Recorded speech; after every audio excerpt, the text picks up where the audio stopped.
aí, pessoal do Objetivo, belezinha?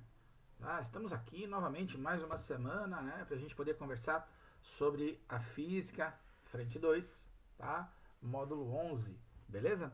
Tá, a gente vai falar sobre dilatação térmica dos sólidos. Errei, agora sim, ó, tinha aparecido grandão para você aí, não era para ficar tão grande. Dilatação térmica dos sólidos. O que vem a ser a dilatação? Quando a gente pega a maioria das substâncias, e a gente fala a maioria delas porque a água ela apresenta uma exceção no intervalinho ali, tá? E a água, como a gente tem em abundância, né, no nosso planeta, ela é relevante, tá? Em algum outro momento a gente vai acabar conversando sobre ela. Quando a gente tem a maioria das substâncias, quando submetidas a um aquecimento, elas acabam apresentando aumento nas suas dimensões, aumento de tamanho, beleza? Por que que isso acontece, professor? Acontece porque a gente vai ter, por exemplo, um sólido. Vamos pegar um exemplo aqui, a mesa aqui onde eu estou acompanhado no meu computador, onde eu estou trabalhando. Esse sólido ele vai ter os seus átomos ligados entre si. Eu não consigo separar um átomo do outro. Eu não consigo atravessar esse sólido com a minha mão, tá? Por quê? Porque os átomos estão ligados um no outro.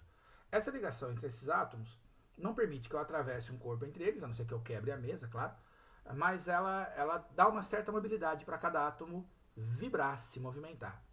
Essa vibração é o que a gente chama de temperatura.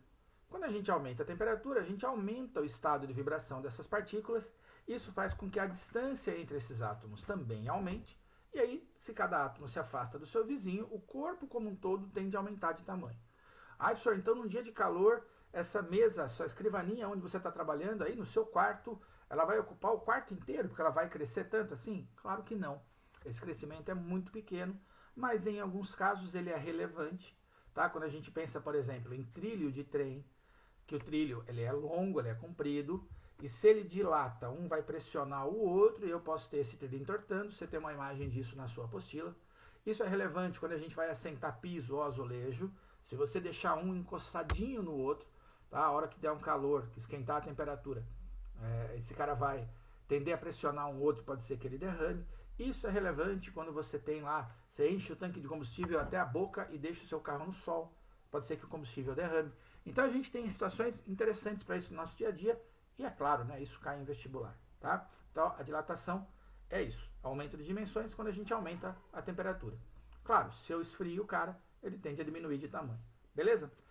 Essa dilatação ela sempre vai acontecer para todos os lados do objeto. Se eu tiver um cubo, por exemplo, eu aquecer esse cubo de metal, ele vai variar a sua largura, o seu comprimento e a sua altura. Então ele varia o tamanho em todos os lados. Entretanto, muitas vezes não me interessa calcular essa variação de tamanho para todos os lados. Então a gente vai estudar só variação de comprimento, ou variação de área, ou variação de volume separadamente. Tá? Então a gente vai ter a primeira possibilidade, que é quando a gente estuda a variação de comprimento. Tá? A gente chama de dilatação linear, beleza? A dilatação linear vai estudar a variação de comprimento e eu coloquei um exemplo, tirei o desenho inclusive da sua apostila, de uma barra, tá? Por que uma barra? Porque a barra tem comprimento, não me interessa a espessura dessa barra.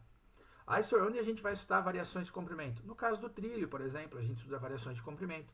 Se você reparar entre dois postes que você tem aí na rua da sua casa, o fio nunca vai estar super esticado. Ele sempre tem que fazer uma barriguinha. Por quê? Quando baixa a temperatura, a tendência do fio é contrair, é diminuir de tamanho. Se a gente colocar ele esticado e ele tentar diminuir de tamanho, ele não tem para onde diminuir, ele iria quebrar. Tá? Então são variações que me interessam saber o que aconteceu com o comprimento. Se eu pego então uma barra de comprimento L1 e esquento essa barra, ela vai aumentar de tamanho. Então olha a figura aqui. Ó. Eu tinha uma barra de comprimento L1 numa temperatura θ1, a gente aqueceu a barra, ela aumentou de tamanho. Óbvio que esse desenho é exagerado. Ela cresceu tudo isso aqui, ó, tá? Seria uma dilatação muito grande, ou a barra deveria ser grande demais para a gente ver a olho nu essa dilatação, tá? Perceber quanto que é isso aqui. Entretanto, ela existe, tá? Dilata menos, né, na prática, mas ela existe. Esse comprimento aqui que cresceu vai rolar. Essa barra, ao ser aquecida, aumentou de tamanho. Vou repetir, por que aumentou de tamanho? Porque cada átomo dessa barra se afastou um pouquinho do seu vizinho, tá? Ele ficou um pouco mais longe nesse processo de vibrar mais intensamente, ele se afasta um pouco, ok? O que vai acontecer aqui então? Me interessa calcular quanto que essa barra cresceu, qual é a variação que ela vai sofrer. E aí esse ΔL, esse carinha que cresceu, ele depende de três fatores. Tá? A variação de comprimento depende de 3 fatores. Depende do comprimento inicial. Ô, professor, por que depende do comprimento inicial? Vamos lá. Pensa numa fila de gente, tá? A gente tinha lá, em época que não tinha pandemia, as pessoas ficavam mais próximas na fila. Tá? Hoje, a gente tem que distanciar 1 metro, 1,5 m, 2 da pessoa que está na frente da gente.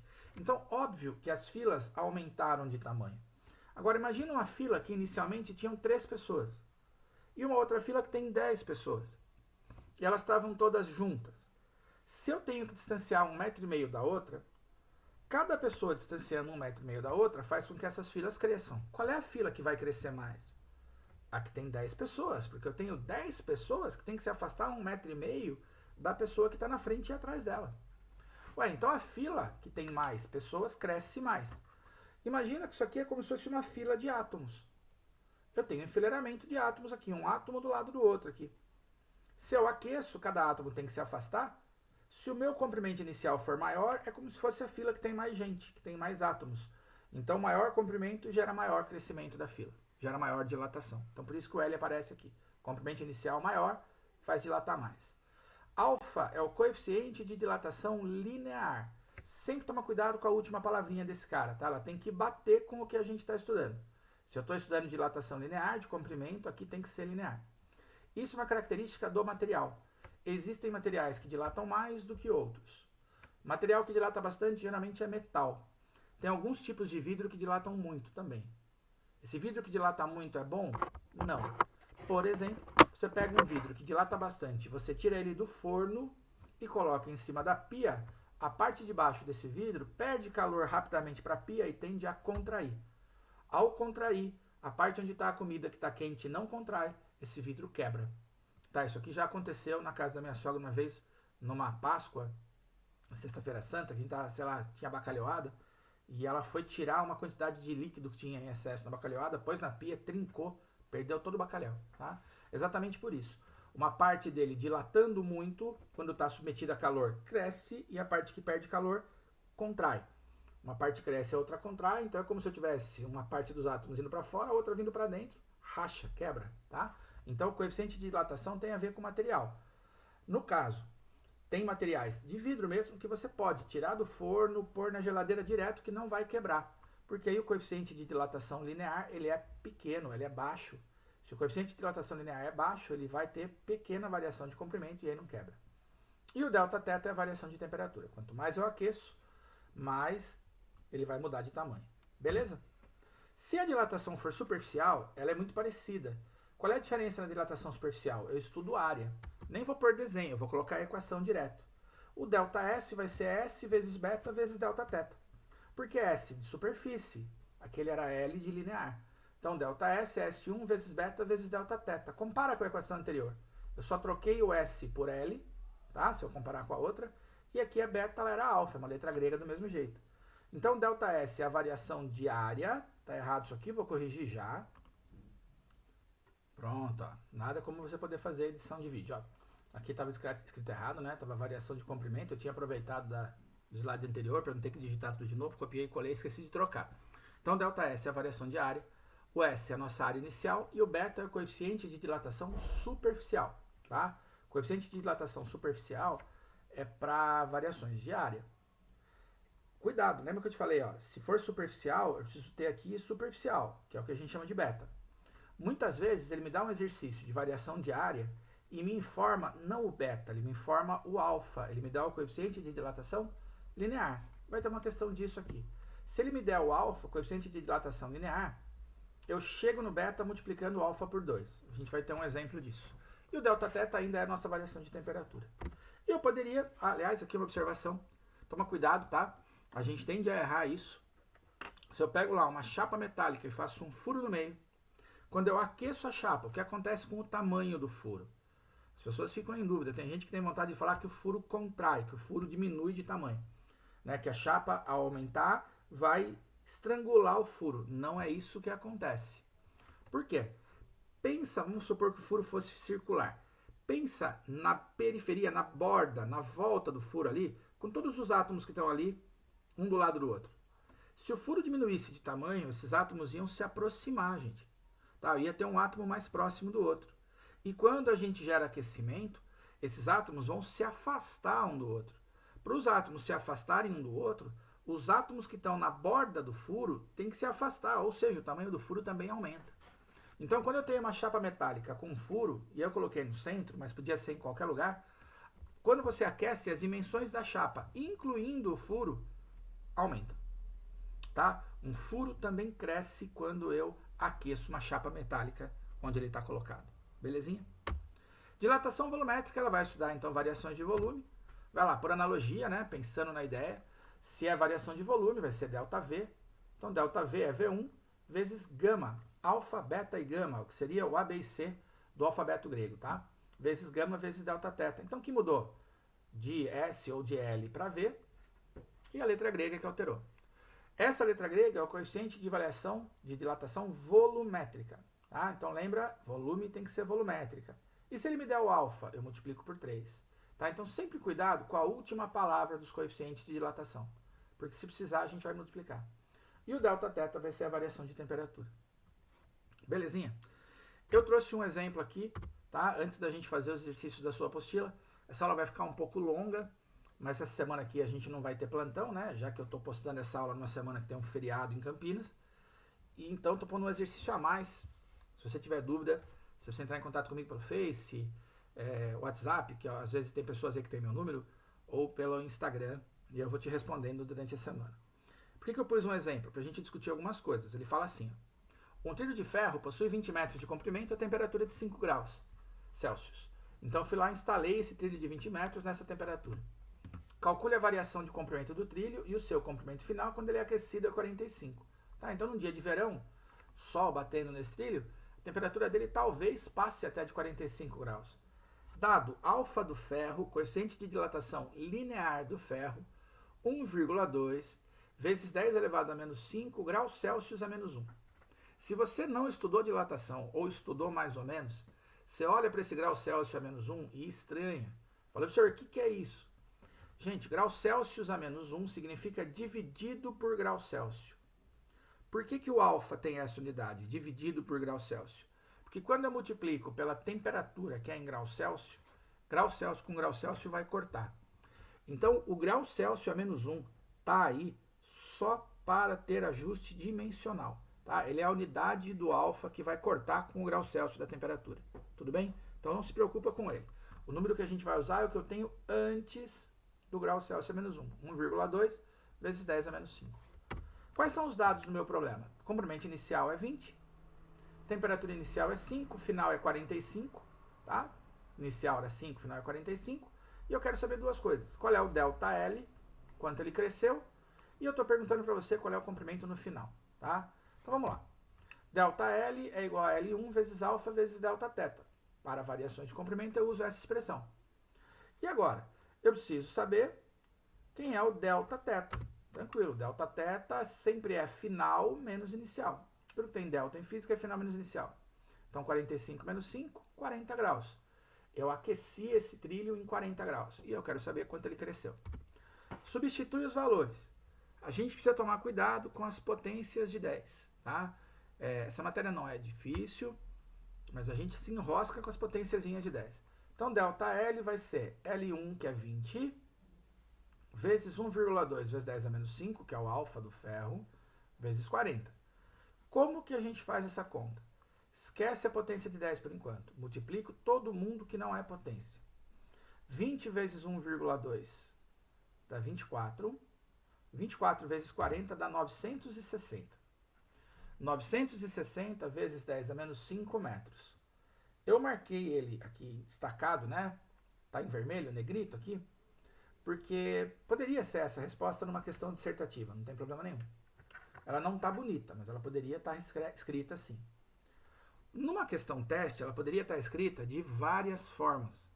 E aí é só a notação que a gente tem que saber fazer, né? Usar as potências de 10.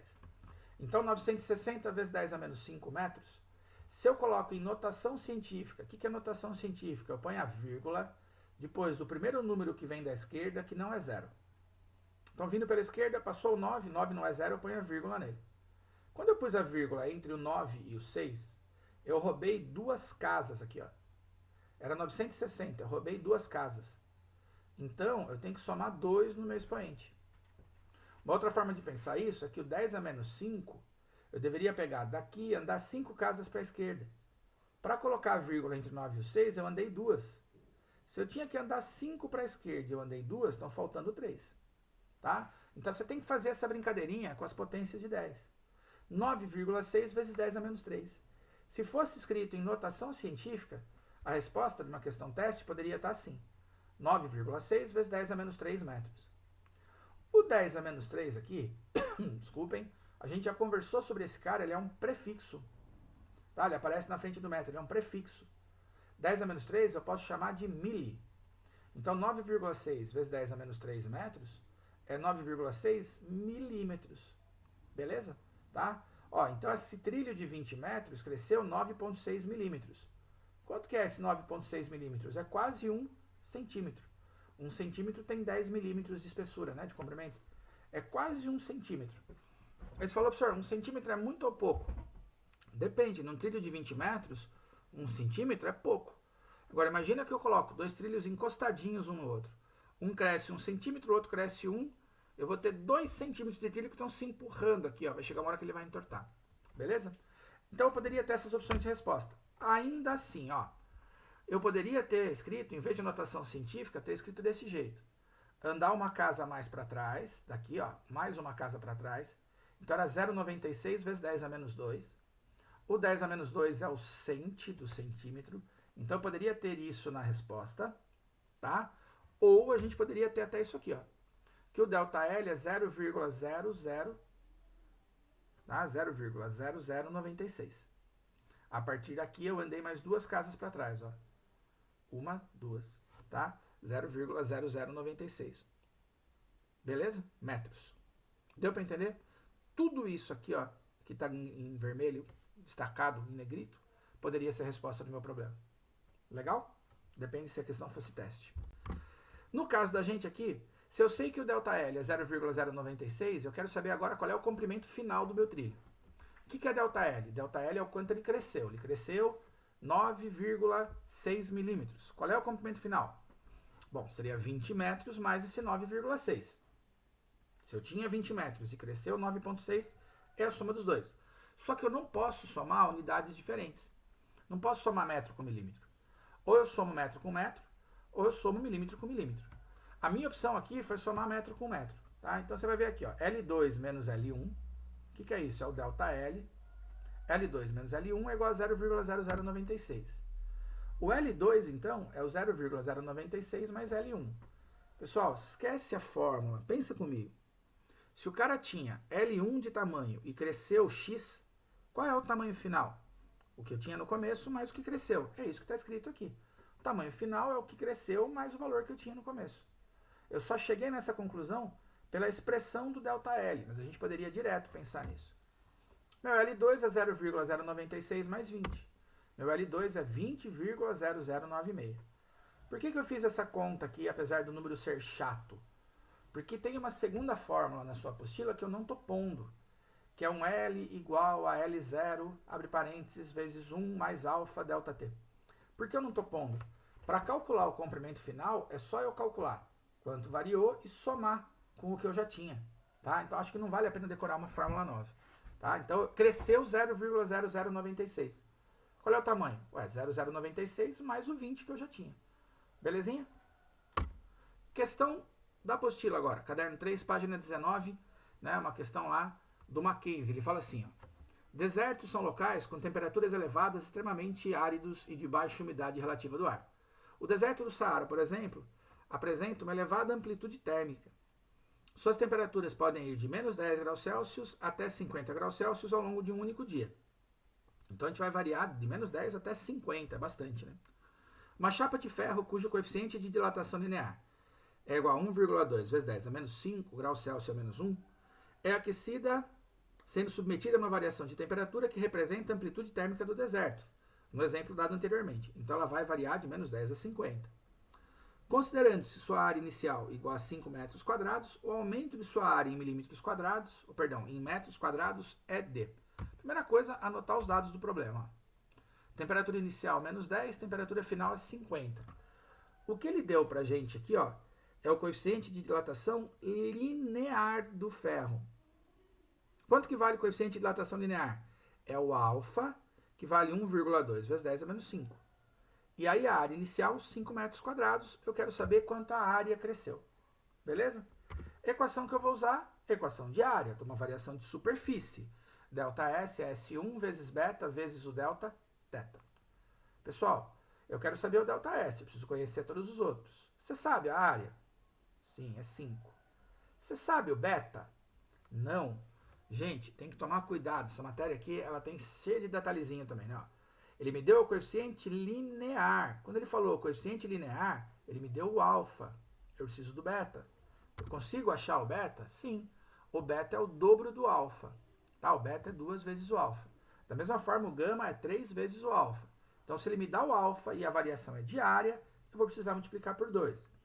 Então, 2 vezes alfa, 2 vezes 1,2 vezes 10 a menos 5. Multiplica quem não é potência e larga a potência lá. 2,4 vezes 10 a menos 5. 2 vezes 1,2. A potência, a gente sempre faz a conta só no final, se eu precisar. Como aqui não acabou, eu vou deixar desse jeito mesmo. Então, beta, 2 vezes o meu alfa. E o delta θ, você sabe quanto que é? É a variação de temperatura. Então, delta θ é final, 50, menos a inicial, que é menos 10. Menos com menos dá mais. 50 mais 10, 60. Quando a gente sai de menos 10 e vai para 50, eu elevo a temperatura em 60 graus. Aí a gente substitui, ó. Delta S vai ser 5 vezes, que é o S1, 2,4 vezes 10 a menos 5, que é o beta, vezes 60. Multiplica o 5 por 2,4, tá? 12. 12 vezes 60, 720 vezes 10 a menos 5. Lembra que eu te falei, ó? Eu poderia escrever aqui metro quadrado e deixar isso aqui numa prova dissertativa. Não é elegante, mas não é errado. Ou, quando a prova é teste, eu tenho que chegar na resposta que ele quer. Todas as respostas dele têm a vírgula depois do primeiro número. Então, eu vou ter que trazer a minha vírgula entre o 7 e o 2. Eu tinha que andar 5 casas da vírgula para a esquerda. Do final do 720, eu andei 1, 2. Parei a vírgula entre o 7 e o 2. Se eu tinha que andar 5 para a esquerda e eu andei 2, agora só faltam 3. 7,2 vezes 10 a menos 3 metros quadrados. Alternativa E, de escola. Essa é a resposta dessa questão. Acredito que com a questão 1 e com a questão 2, você tenha uma referência para resolver os problemas de conta. Isso quer dizer que você vai acertar todos? Claro que não. Gente, estudar física e ter dúvida praticamente é sinônimo. Eu desconfio quando eu tenho uma sala em que ninguém tem dúvida nenhuma. Eu olho e falo assim, ninguém estudou. Tá? Porque a gente sempre tem dúvida em física quando a gente vai estudar. Belezinha? Então, se você tiver, me procura. Você pode guardar todas elas para o Click Meeting da semana que vem, tá? Ou me procurar pelos canais alternativos aí. Questão 2. Fala assim, ó.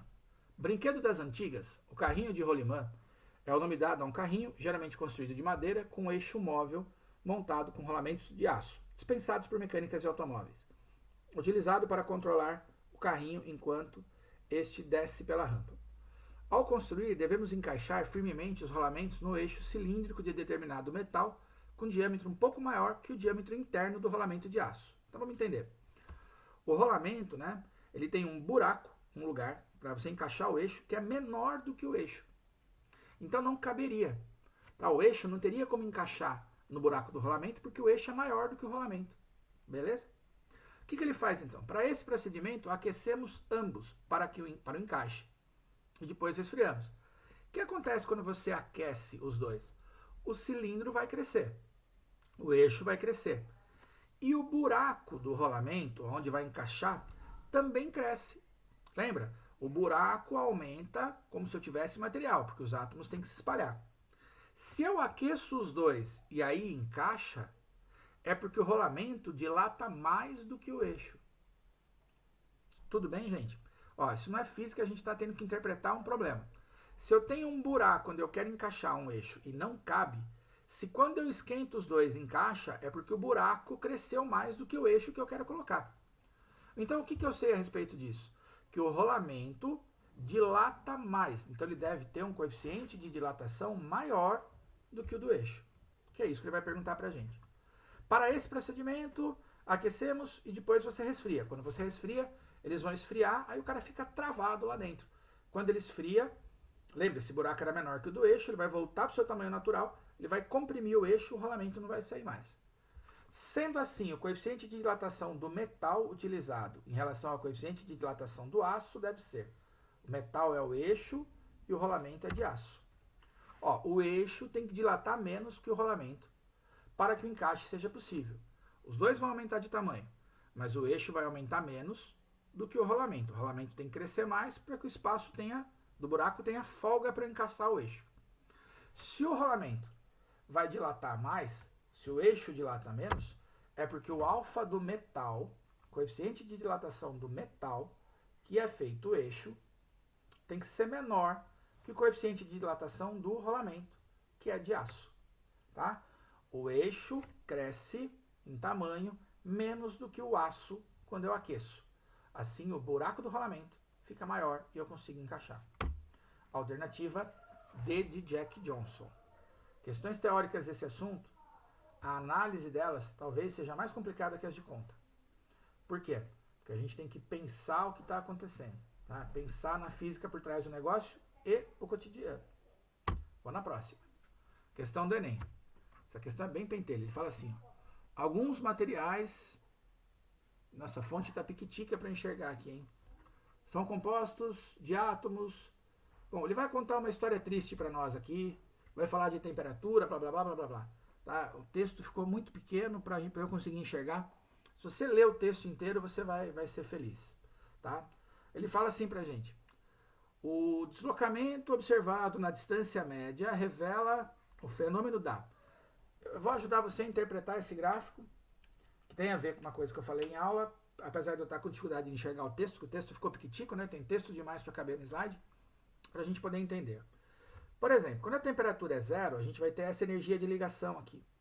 Quando ele aquece o cara, a energia de ligação diminui, né? Quer dizer, ela vai tendendo a ser zero, ela vai indo lá para cima, ela vai aumentando, na verdade. Quando a gente fala diminui é porque eu tenho menos tendência desses átomos ficarem ligados.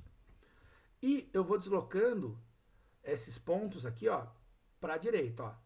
Aqui eu tinha esse raio, essa distância interatômica, aqui a distância aumentou um pouco, aqui a distância interatômica aumentou mais, nessa temperatura a distância interatômica aumentou mais, nessa temperatura aumentou mais ainda. Distância interatômica e as temperaturas estão aqui, ó. Então, quando eu esquento esse material, a distância entre os átomos está aumentando. É esperado que quando você aqueça o material, a distância entre os átomos aumente? Sim. Todo o resto de informações que ele deu no texto é só para gastar o seu tempo de leitura. Quando a gente olha para o gráfico, é isso que me interessa. Ó. Nessa temperatura, a distância é tudo isso entre os átomos. A temperatura zero, a distância é essa. Se a distância interatômica está aumentando, os átomos estão se distanciando. Qual é o fenômeno que eu tenho relacionado a isso? É a dilatação. Tá? Então, quando a gente olha para o gráfico, o que me interessa é isso. Perceber que quando eu aumento a temperatura, a distância entre os átomos aumenta. Se a distância entre os átomos aumenta, o tamanho inteiro do meu objeto tende a crescer. Que fenômeno que é esse? É o fenômeno da dilatação. Tá? Então, essa questão ela é uma questão, creio eu, de média para difícil no Enem, não é uma questão fácil não.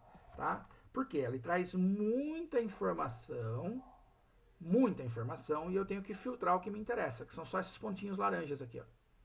E quando a temperatura sobe, a distância interatômica aumenta. Vamos passar para a próxima. Essa já é uma questão mais interessante. Ele fala assim, ó, para construir uma plataforma P em um terreno desnivelado, foi necessário apoiá-la sobre dois suportes 1 e 2 de comprimentos diferentes, como mostra a figura. Para que a plataforma P mantenha-se sempre horizontal, quando uma mudança brusca de temperatura ocorre, é necessário que... Vamos entender. Vamos supor que esse pilar aqui, ó, e esse fossem feitos de um mesmo material. Se eu aqueço os dois, esse cara ia dilatar mais. Observe, por quê? Porque ele tem maior comprimento. Delta L é L1 vezes alfa vezes delta teta. Quem tem maior comprimento dilata mais. Se ele dilatasse mais, vamos colocar uns números malucos aqui. Esse dilata 3 centímetros e esse dilata 1. Ué, se eu subir 3 aqui e desse lado subir 1, a minha barra fica desnivelada, a plataforma fica torta. Ué, então se eu não quero que a plataforma fique torta, O material desse pilar não pode ser igual a esse. Eles têm que ter materiais diferentes. Deu para entender, gente? Se eles fossem iguais, o material seria igual do 1 e do 2, desse lado ia dilatar mais. Dilatando mais, ela entorta. Eu não quero. Então tem que ser materiais diferentes. Para não entortar, o que eu devo querer? Que as duas dilatações sejam iguais. Como assim, professor? Ué, se desse lado subir 3 centímetros, aqui tem que subir 3. Se subir 3 aqui e subir 3 aqui, ela continua horizontal. Ah, se aqui subir 1, desse lado tem que subir 1. Que ela continua horizontal. O que eu não posso é subir 3 aqui e subir 1 desse. Então, para ela ficar na horizontal, sempre na horizontal, como ele pede aqui, o ΔL1 tem que ser igual a ΔL2. Como é que a gente acha ΔL? É o comprimento inicial vezes o alfa vezes Δθ. Então, L1 vezes alfa1 vezes Δθ igual a L2, alfa2, Δθ. Por que Δθ eu não chamei de 1 e de 2? Ué, porque esses dois pilares estão no mesmo lugar, no mesmo ambiente. Eu não vou esquentar só um deles, eu esquento os dois juntos. Então a temperatura varia igualmente. Ou seja, eu posso cortar a temperatura dos dois lados porque elas são iguais, elas variam do mesmo jeito. O que sobrou para mim? L1 vezes alfa1 igual a L2 vezes alfa2. Como é que a gente chama um par de grandezas que se relacionam desta maneira aqui? A gente fala que elas são grandezas inversamente proporcionais. Ô, professor, como assim? Vamos entender. Quem é maior, L1 ou L2 no meu desenho? L1 é maior. Então, olha aqui na minha equação. Ó. Isso é igual a isso. Só que este cara, que é o L1, ele é maior que o L2. Se o L1 é maior que o L2, essa minha igualdade pende para o lado esquerdo. Que é isso, professor? Igualdade é igual se fosse uma balança de dois pratos. Os dois pratos têm que ser iguais. Se o L1 é maior que o L2, por conta só do comprimento, ela deveria pender para cá. Ó. O L1 é maior. Ué, mas isso tem que ser igual. Então, se o L1 é maior que o L2, para compensar a igualdade, o alfa2 tem que ser maior que o alfa1.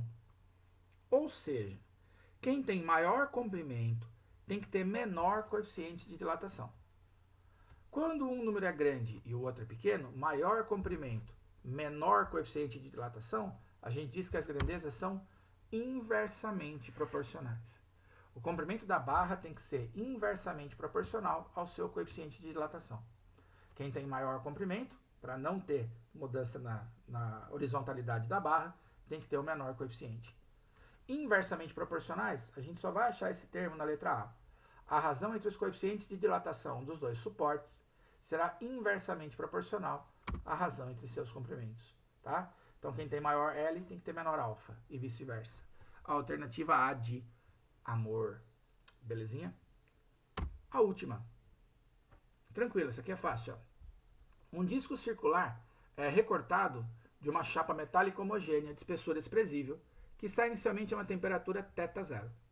Depois de retirado o disco, a chapa furada é aquecida até uma temperatura θ1 maior que θ0, enquanto o disco permanece na temperatura θ0. Após o aquecimento da chapa, pode-se afirmar que o disco... Então vamos por partes. Você cortou, separou esse disquinho que você cortou de lá e deixou na temperatura que ele já estava. Ele não mexeu na temperatura. Ele aumenta de tamanho? Não, eu não aqueci e nem esfriei. A chapa que ficou com um buraco, eu aqueço. Ela aumenta de tamanho? Sim, aumenta o tamanho da chapa inteira e o tamanho do buraco. Se o tamanho do buraco cresce, o buraco fica maior. Quando eu pego aquele disco que eu não variei a temperatura e tento encaixar no buraco, o buraco fica com folga. Por que o buraco fica com folga? Ué, porque o buraco cresceu e a chapa não, né? O disquinho não. Então vamos ver lá, letra A. Caberá perfeitamente no orifício da chapa porque ambos continuarão com o mesmo diâmetro. Não. Aqueceu o buraco, ele aumenta de tamanho. B. Caberá com folga no orifício da chapa porque seu diâmetro será o mesmo do disco, tá? E o do orifício terá aumentado. Matamos, ó. A resposta é B. Pessoal, não assusta com essa aula não, tá? Eu acho que a opção do autor para os exercícios de aula, ela não foi das mais felizes. O autor escolheu alguns exercícios ali, entre polêmicos e entre questões que são muito específicas. Aquela do Enem é uma questão muito específica. A questão do eixo, no caso do carrinho de rolimã, é uma questão muito específica. Deve aparecer parecida com ela na tarefa, mas eu acho que você vai conseguir fazer. Tá? Então, não abandona. Vai resolver a tarefa dessa questão, dessa aula, você vai acertar uma série delas, e as que você encostar, eu vou conseguir te ajudar, tá? Pra gente aprender esse negócio juntos. Beleza? Né? Então ali, tarefa do módulo 11. Se você precisar conversar comigo, fala de novo. Facebook, Walter Zonaro, Instagram, Walter Zonaro, WhatsApp meu, deve ter alguém por aí que tem, tá? Porque eu andei passando para as pessoas, né? Procura com alguém lá. E se você precisar, não achar nenhum canal desses, me inscreve no Classroom, lá no Google Classroom. É a única coisa que eu não olho lá direto, né? Então, vou ter que olhar essa semana algumas vezes, mas me escreve que a gente te responde, beleza? Juízo, pessoal, bons estudos.